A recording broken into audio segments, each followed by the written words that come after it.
আমি বলি শোনেন, নিমের ডাল দিয়ে দাঁত মাজেন।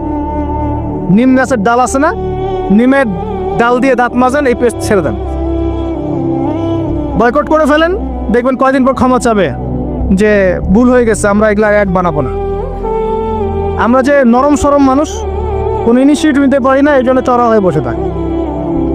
প্রতিটা সেক্টরেই দুর্নীতি চলছে। এই যে কাছে আসার গল্পের নাম দিয়ে মানুষকে জানা করাচ্ছে।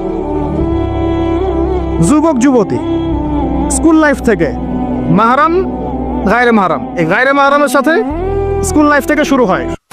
স্কুল লাইফে পড়ছে ক্লাস 8, 9, 10। ক্লাস 8, 9, 10-এর মেয়েরা ছেলেরা এখন অ্যাডাল্ট। এরা এমন কিছু করে যা আপনার কল্পনাও নাই। এই বয়সেও তো সব পাপ করা শেষ। এগুলো সাক্ষী আপনারাই, আমার উপর আমাকে ভালো মন্দ বলেন না, এগুলো সাক্ষী আপনারা নিজেরাই। নিজেদের ঘরগুলো দেখেন। আর সবচেয়ে বড় কথা হচ্ছে, ঘরের মানুষ কিন্তু কথা শোনে না। দেখবেন আপনি সারা দুনিয়ায় দিন কায়েম করে ফেলছেন,